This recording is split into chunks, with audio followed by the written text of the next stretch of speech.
Last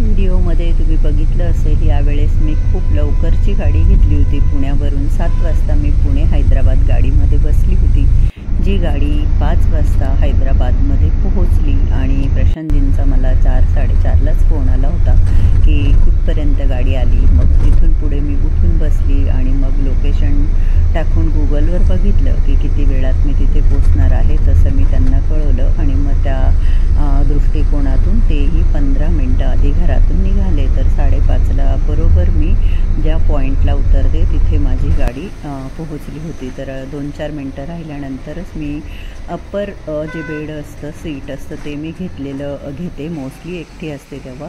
तर मग मी तिथून पुढे येऊन थांबली आणि हे बघा प्रशांतजी आपले आलेले होते मला घेण्यासाठी.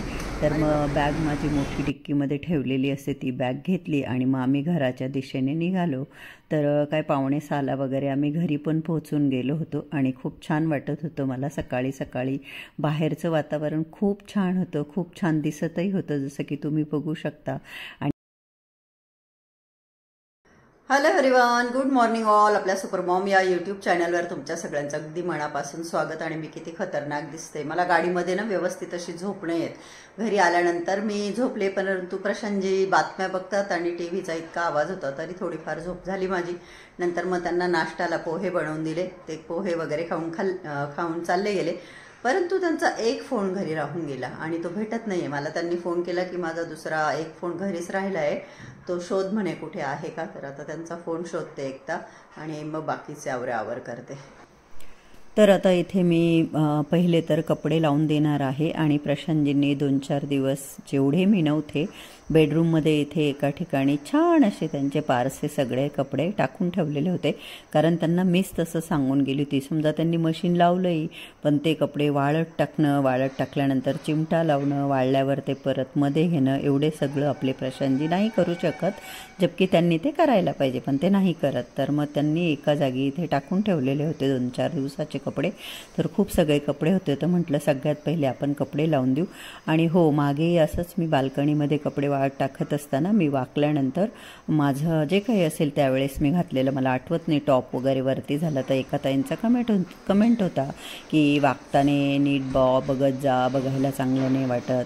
तर मला असं म्हणायचं आहे, ज्यावेळेस आपण साडी घालतो तेव्हा देखील आपल्या कमरेपासून तर ब्लाऊज जिथे संपतं तिथपर्यंतचा भाग ओपन असतो नाही का. तर साडी घातल्यानंतर सुद्धा पोटपाठ हे आपलं दिसतं.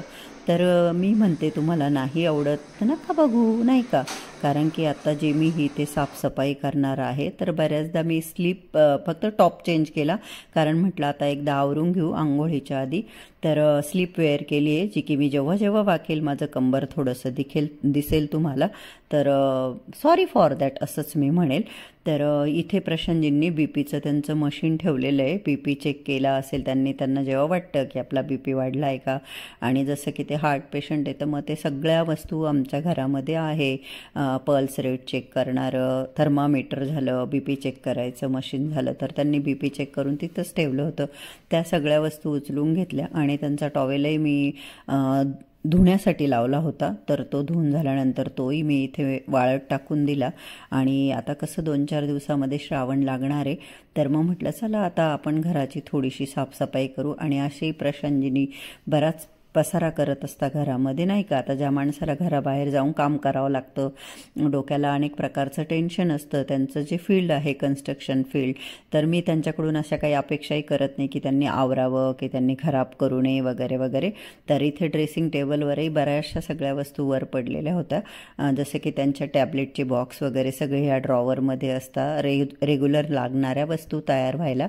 तर त्या सगळ्या अशा वरती पसारा होता. तर ते सगळं मी व्यवस्थित ड्रॉवरमध्ये सेट सेट करून दिलं आणि त्यानंतर त्यांचा मला परत कॉल आला की त्यांचा मोबाईल नाही आहे. कारण मी त्यांना आधी म्हटलं की तुमच्या गाडीतच असेल, पण ते बोलले नाही, तू ते सोफे वगैरे तिथे बघ म्हणे, तिथे कुठे गेला असेल. आणि असंही करीनाने सोफ्यांचं जे अरेंजमेंट आहे ते थोडं चेंज केलं होतं. ते तेव्हाच प्रशांतजींना आवडलं नव्हतं, पण मी तेव्हा त्यांना समजवलं होतं की जाऊ द्या, ती आहे तोपर्यंत तिच्या मर्जीने ठेवलंय तसं राहू द्या, ती गेल्यावर आपण परत चेंज करू, तसं तुम्हाला आवडतं तसं ठेवू. तर म्हटलं चला मोबाईल बघण्याच्या निमित्ताने मग मी सोफे वगैरेही सरकून घेतले, त्यांच्या मागून झाडून वगैरे घेतलं, स्वच्छ पुसून घेतलं आणि नंतर मग सोफे लावून दिले. तर प्रशांतजींनी त्या दिवशी मला फोनसाठी कमीत कमी 4 ते 5 फोन केले की जीन्समध्ये बघ, बाथरूममध्ये बघ, माझ्या कपाटात बघ, इकडे बघ, तिकडे बघ. आणि मी सगळीकडे बघून झाल्यानंतर मी त्यांना सांगितलं बरं का की तुमचा फोन घरामध्ये नाही आहे, पण तरी ते मला सांगतच होते परत परत. आणि फोन कुठे निघाला तर त्यांच्या कारमध्ये असं, आणि असं त्यांच्याकडून नेहमीच होतं. तर हे बघा इथे मी सोपे चांगले पुसून घेतले. आणि असंही रेनी सीझनमध्ये ना सोप्यांना असं फंगस सारखं होतं बॅक साईडला खूप, जिथे ज्या ठिकाणी जास्त पाऊस वगैरे होत असेल तर त्या ठिकाणी तसं होत असतं. तर म्हणून म्हटलं चला फोन शोधण्याच्या निमित्ताने माझे सोपे देखील क्लीन करून झाले, पुसून घेतले. मी बरीच साफसफाई केली मी, पण सगळं नाही शूट करत बसली, कारण मग शूट करायला गेलं की मग वेळ खूप जातो त्यात. फक्त हॉलची जी केली तेवढं मात्र मी शूट घेतलं तुमच्याबरोबर शेअर करायला. आणि हो, काही ताई काळजीपोटी मला सांगतात की सोनाली एवढा प्रवास केल्यानंतर थोडा आराम करून मग आरामशीर आवर. परंतु आणि आज आहे गुरुवार, तर शुभ गुरुवार सगळ्यांना. आणि चला मी घराची बऱ्यापैकी साफसफाई केली, एवढं काही शूट घेत बसली नाही, कारण की 4-5 दिवस 3-4 दिवस आय थिंक महिना होते. तर आपल्याला असंच वाटतं की आपलं घर घाण झालं आहे, आपण नव्हतो आणि आपण आवरायला लागतो. आपण सगळ्या बायका घराच्या वेड्या असतो आपल्या.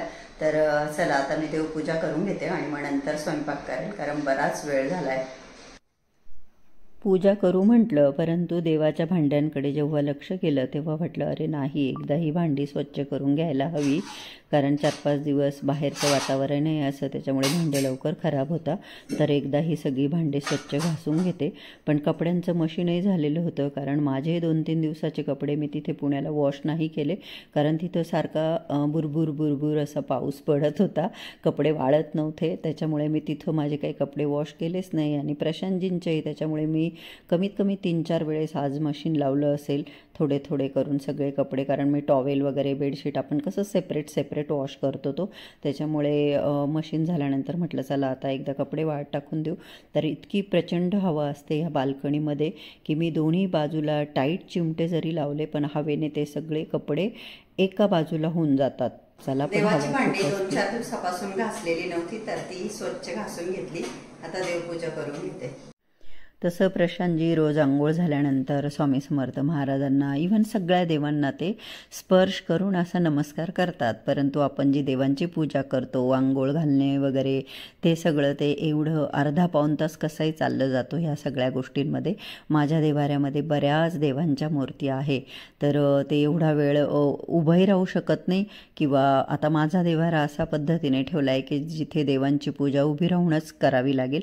आणि खरं सांगू तर त्यांनी 25 वर्षात कधी देवांना आंघोळ घालणे वगैरे अशी पूजा ते नाही करत. ते फक्त आंघोळ झाल्यानंतर रोज देवांचा नमस्कार वगैरे करतात. परंतु हो, काही घरांमध्ये जे काही दादा असतात, भाऊ असतात, ते सुद्धा देवांची आंघोळ घालतात, छान पूजा करतात. मी बघितलेलं आहे असं. तुमच्यापैकी कुणाच्या घरी तुमचे मिस्टर, भाऊ, वडील कोण पूजा करतात तर तुम्ही मला कमेंट करून नक्की सांगा, मला नक्कीच आवडेल. तर मी इथे उशीर झाला होता आणि असं मी ऐकलेलं आहे की 12 नंतर देवांना आंघोळ नाही घालू बा, 12च्या आतच शक्यतो करायला पाहिजे. परंतु आवरण्यामध्ये खूप उशीर झाला, म्हणून मी 12 वाजायला थोडाच वेळ बाकी होता, तर फक्त दिवा, अगरबत्ती, कापूर वगैरे सगळं लावून घेतलं आणि सगळ्या देवांच्या आरत्या वगैरे करून घेतल्या. खूप अशी अर्धा-पाऊण तास पूजा नाही केली मी, म्हणजे थोडक्यात देवांना आंघोळ नाही घातली. आई मला नेहमी रागवते की असं नाही करायचं, आई म्हणते कामानंतर करता येईल, पण देवांची अंघोळ टाळायची नाही. इवन पाहुणे आले असताना सुद्धा असं पाहुण्यांच्या गडबडीत कधी कधी असं होतं ना, आपल्याला देवपूजेला वेळ नाही मिळत, पण आईचं म्हणणं असं की नाही, आपण देवांची अंघोळ देवांची पूजा ही रोज केलीच पाहिजे. भले आपल्याकडे पाहुणे आलेले असू किंवा काही असू, पण आज नाही शक्य झालं तर मग मी असंच आरत्या वगैरे करून घेतल्या, धूपदीप दाखवली आणि महाराजांची क्षमा मागून घेतली की मी आंघोळ नाही घातली बा. आणि इकडे हे जे देव ठेवले इकडे पण मी अगरबत्ती ओवाळून लावत असते आणि आठवड्यातनं एकदा शक्यतो बुधवारी किंवा गुरुवारी छान असं सगळं एक कपडा घेऊन स्वच्छ पुसून घेते, सगळ्या फोटो फ्रेम वगैरे. कारण किती नाही म्हटलं जरी 24व्या मजल्यावर घर आहे तरी पण धूळ येतेच आमच्या घरामध्ये येते थोडी. मागे मला 2-3 कमेंट आले होते, ताई उडदाची डाळची रेसिपी दाखवा. बघा इथे मी उडदाची डाळ घेतली, ही मी एकदा स्वच्छ धुवून घेते. डाळ मी इथे स्वच्छ धुवून घेतली आणि मीठ टाकते. तसं आपण नंतरही टाकू शकतो, पण मी टाकून देते डाळ शिजायला. आणि कुकर छोटा कुकर आहे हा, पण शिट्टीच्या वेळेस पाणी बाहेर येऊ नये त्यामुळे मी तेलही टाकते. तर मी इथे कुकर लावून दिला, 3-4 शिट्ट्या मी करून घेईल कुकरच्या आणि नंतर कुकर थंड झाल्यानंतर कुकर उघडून मग आपण फोडणी देणार आहोत. तर आता त्याचा मसाला बनवण्यासाठी काय काय घेते ते मी दाखवते. तर हे बघा इथे 1 इंच आलं, लसणाच्या पाकळ्या मी जरा जास्त घेतल्या 10-12, हिरव्या मिरच्याही भरपूर घेतल्या, कोथिंबीर घेतली. आम्ही तिखट खातो आणि आम्हाला तिखट खायची सवय झालेली आहे, तर मिरच्यांचे मी तुकडे करून घेतले ते व्यवस्थित ग्राइंड व्हावे म्हणून. आणि ह्या सगळ्या घेतलेल्या ज्या वस्तू आहेत त्या मी सगळ्या मिक्सर ग्राइंडरमध्ये टाकल्या. त्यानंतर 1/2 टीस्पून मी जिरं देखील टाकणार आहे आणि त्यानंतर 1 कांदा कच्चा कट करून तो देखील टाकणार आहे. आता उडदाची डाळ, आमच्याकडे तर उडदाची डाळच म्हणतात किंवा सिन्नर या भागातच कुणी कुणी उडदाच्या डाळीचं घुटं वगैरे असं पण काही म्हणत असतील, पण माझ्या आईच्या घरी तर मी उडदाची डाळच ऐकून आहे. तर ही डाळ करण्याची पद्धतसुद्धा प्रत्येकाची वेगवेगळी असू शकते. जसं मी बऱ्याचदा सांगते, प्रत्येकाची पद्धत ही वेगवेगळी असते. आता कोणी टमाटर टाकत असेल, कोणी कांदा टाकत असेल, कोणी खोबरं टाकत असेल, पण मी माझी पद्धत आज तुमच्याबरोबर शेअर करते. तर कुकरमध्ये डाळ छान शिजलेली आहे. 5-6 शिट्ट्या झाल्यानंतर मी कुकरचं झाकण उघडलं आणि पळीनेच डाळ चांगली घोटून घेतली आणि मग मी आता डाळीला फोडणी देणार आहे. त्यासाठी मी गॅसवरती कढई पण ठेवली आहे. डाळ खूपच घट्ट झालेली आहे तर तिच्यामध्ये थोडंसं पाणी टाकलं. असे आमची डाळ खूप घट्ट असते कारण की प्रशांतजींना घट्टच डाळी आवडतात. पातळ डाळ असली थोडी जरी तरी ते खाणारच नाही, असा त्यांचा स्वभाव आहे. त्यांच्यामुळे आम्हालाही तशाच सवयी लागून गेल्या. तर 2-3 चमचे मी इथं तेल घेतलं. मी नसताना प्रशांतजींनी कढई बरीच जाळून ठेवली आहे, तर करेल मी ती स्वच्छ आरामशीर. तेल गरम झाल्यावर त्याच्यामध्ये मी 1/2 टीस्पून जिरं टाकलं. जिरं छान तडतडल्यानंतर हिंग टाकला आणि हिंग फ्राय करून घेतल्यानंतर हे जे वाटण आहे ते घेतलं. हे वाटण मी छान असं फ्राय करून घेणार आहे. प्रशांतजींच्या काकूंची जी डाळ करण्याची पद्धती म्हणजे मी बघितलं होतं, त्या डाळीचं सुद्धा वाटण त्या थोडंसं असं भाजून घ्यायच्या तव्यावरती. कांदा वगैरे कसं आपण भाजून घेतो, कांदा खोबरं थोडंसं लालसर भाजून त्याचं वाटण करून मग त्या डाळ करायच्या. तर म्हणूनच मी म्हटलं ना की प्रत्येकाची पद्धत ही वेगवेगळी असते. तर ही आहे माझी पद्धत.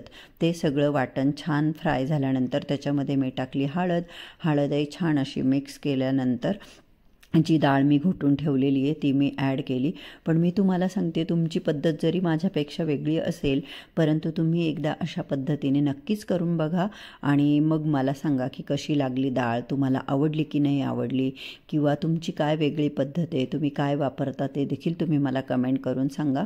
मी तुमच्या पद्धतीची डाळ बनवण्याचा सुद्धा प्रयत्न करेल. तर इथं अगदी थोडंसं कुकर विसळून मी पाणी टाकलं आणि जसं मी तुम्हाला म्हटलं आमच्याकडे खूप घट्ट डाळ असते, तर ही बघा ही अशी घट्ट डाळ इथे मी बनवलेली आहे. ही छान मी उकळून घेणार आहे. अजून थोडंसं मीठ टाकू म्हटलं, आधीच टाकलंच होतं, परंतु परत डाळीचा अंदाज घेता मला वाटलं की अजून थोडंसं मीठ टाकायला हवं, म्हणून मी थोडंसं मीठ टाकलं. आणि त्यानंतर जेव्हा डाळ उकळते ना तेव्हाच मी आपलं गावठी तूप असतं ना ते डाळीमध्ये टाकून देते.